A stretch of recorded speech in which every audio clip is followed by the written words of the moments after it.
So a fumble on second down. They're able to maintain possession. Brings up third. Now Rivers. They'll try and set up the screen. It's complete. They'll wind up being stopped for no gain, and it'll lead to a fourth down. I know you've got a baseball background, right? A little bit. Started minor league ball. Yeah, you did some of that, right? What do they do when they do the signals? An indicator, right? Tells you whether it goes or not, yeah. Yeah, whether the play's on or not. How about the indicators offensive linemen give when they're getting ready to run a screen pass? And if those get red, well, we just saw that there, didn't we? No gain. No gain. Deciphered it and finished the play off. And he has the first down yardage before they bring him down right at the 45. And now it looks like they're going to be in the hurry-up.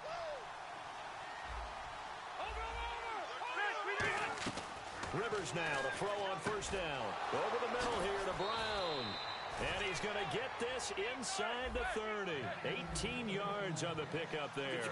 And it's a first down for the Jets. Some think the teams really won't throw a slant route unless you have a receiver that has a lot of stature to him. But sometimes the little guys, they get lost in there. People can't really locate them, and they run that quick cut on the slant, and oftentimes they can turn it into big plays. And now they're in the hurry-up. When you see zone defense and you know you've got a drag route on as your primary call, you've got to be really careful as a passer about how far you let your guy go. And no escaping this time as he'll go down. They got him for a sack. Jarrell Casey in there to get him his second sack now of the afternoon. On third down, Rivers letting one go deep for the end zone. So they took a shot there on third down, couldn't get it. Now it's fourth. Tremendous field position there and a perfect time to do exactly what they did. Take a shot at the end zone, and they went for the big play, just unable to complete it. And there's going to be a stoppage here. The booth wants to take another look at this potential touchdown.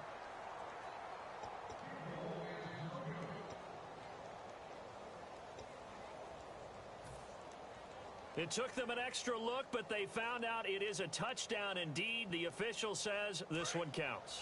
So here we go. The offense is going to stay out there. They're going for it on 4th and 8.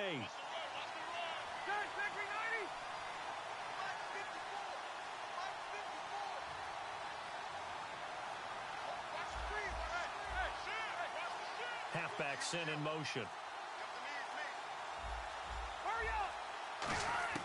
Fourth down, Rivers. Now a clash of bodies here, and it's intercepted. Picked off by the Pro Bowler, Anthony Barr. And his guys have got it back at the closing stages of the first half. The Broncos offense now gets ready to head back onto the field. And the ball backed way up. So thinking with this amount of time on the clock, probably just sit on it. And we'll see these two teams go to the lockers. Yeah, I don't think you want to overthink it in this situation. Either side of the ball. Just go ahead and finish up the half and get on out and talk about it. Alshon Jeffrey, the 40, the 20, and all the way home for a Broncos score. Alshon Jeffrey in the final seconds of the first half, and the Broncos will add on to their lead. And that's a lead that excites a team as they head into the half. Good way to finish things off. Yeah, able to extend that lead, and you always say it, that can totally change the complexion of half number 2. Yeah, it changes your morale, changes your outlook. But even before that, let's see if they decide to kind of squib kick or what they're going to do on the kickoff, because you don't want to give up a big play right before the half ends. Good point.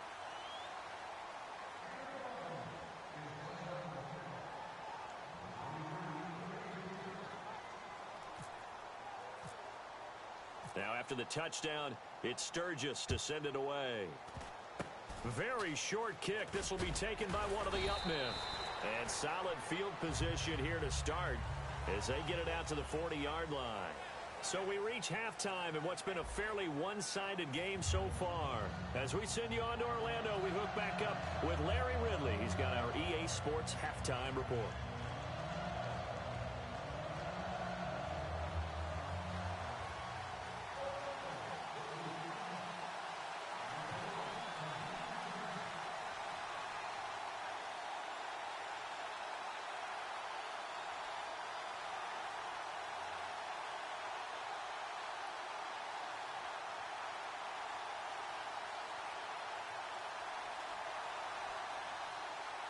Both teams appear ready for the fight ahead, and we resume action here in quarter number 3.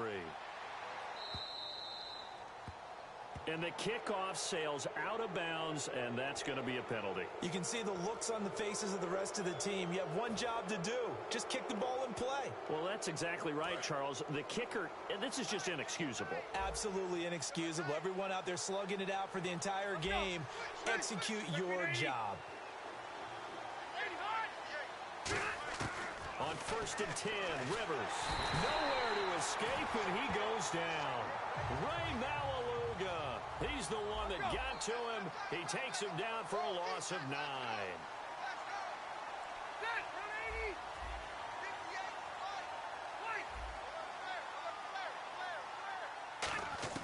Rivers now on 2nd down. Complete to the right side. It's Eifert. Tyler Eifert. And all the way in. Touchdown, New York.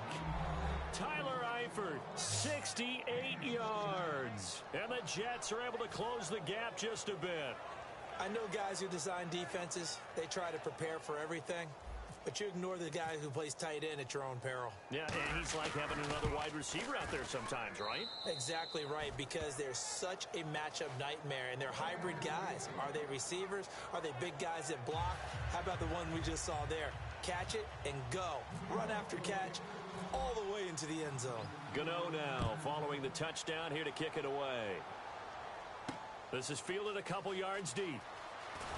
And in hindsight, probably should have stayed where he was, as he'll only get back to the 16-yard line. So now a look at the Broncos as they head back out there for their first possession of the second half.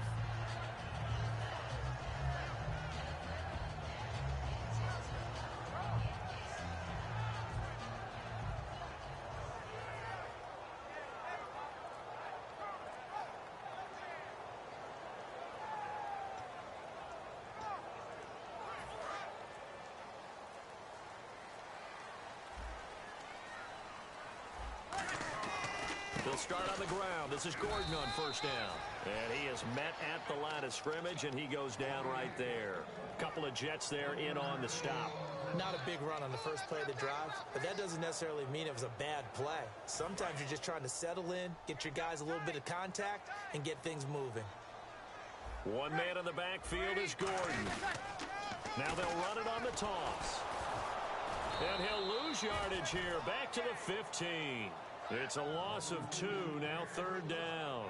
And the good thing about the top-notch safeties, they can play from deep coverage or they can play close to the line of scrimmage, and the end result is often the same, a big-time play for their defensive team, and that's exactly what we just saw.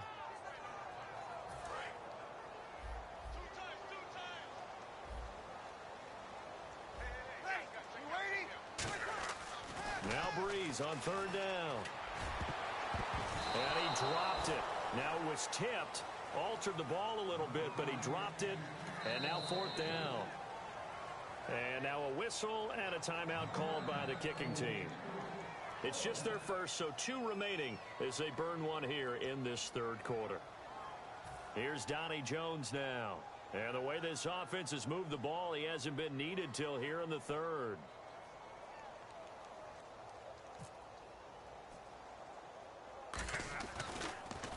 He'll send this one into the mile-high air, and it's a good one.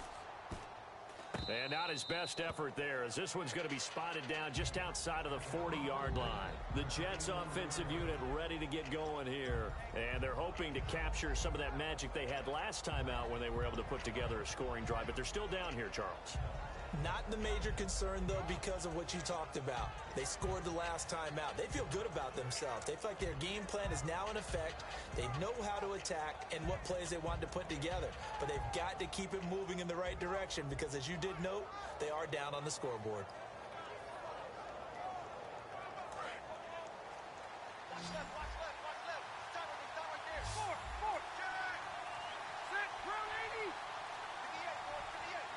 Time running out here on the play clock. 1st down, Rivers. He's got the hook up with Conley. And he's brought down. Give him 18 on that one. And it's 1st down, New York. I think that's a big pickup for a first down because when you run a drag route against zone, you're sometimes asking for trouble because you might run into a defender. Yeah, well, there they ran into a first down. Executed. And he's going to take it in for a Jets touchdown. Tyler Eifert with now his second touchdown of this third quarter. And the Jets are able to make this a close game again. I know Paul Revere talked about by land or by sea, right? You know, one by land, two by sea. He didn't mention air because right now we're seeing a big-time performance, aren't we? That's 2 touchdowns so far in this game. Where'd you pull that one from? And, you know, every now and then I actually listened in history class. And you're just a scholar all the way around. You're reading all the time. I like that you fit that in the broadcast. You know, I just grab a nugget when I can. And Denver getting set to take the field. And on the last go-around, they really couldn't get anything going. They had to punt from deep inside their own territory, which means you're going to lose the field position battle as a general rule. What they're looking for now is a little more consistency, move the ball at least a few times on offense, get a couple of first downs. And the pressure gets to Breeze as he's taken down. Cameron Wake in there to bring him down for a loss of 7. Boy, he came in off the edge so quickly there. Look out, because that's exactly what it was being shouted by the offensive lineman to his quarterback because he had no chance to block him. We're waiting. Breeze to throw on second down. And Brate, the tight end's got it. Give him 6 on the play, and that'll bring up a 3rd and 11 situation. And there's a completion to the tight end, and look at the size of these players nowadays. At that spot, 6'4", 6'5", and up. A lot of guys used to be basketball players, somehow came back to football. That's really good for the game of football. You get better athleticism, great hand-eye coordination, guys who know how to control their bodies when they run their routes. Well, the numbers have been good in the passing game and certainly a big reason why they have the lead. But now here, third quarter, maybe go to the run game a little more? Yeah, perhaps. I mean, after that incompletion, a little credit to the defense for shutting them down on that play. Maybe you try and run the football a little bit more in this spot. They have to feel good about how they've been throwing it overall. So here we go on 4th down with Breeze. And it is incomplete. A surprising move to go for it. Predictably, at least somewhat predictably, it doesn't pay off. And boy, possession here turns over with the football already being in the red zone. And they'll start this drive with very good field position. They come out 5 wide, 3 of them to the right side.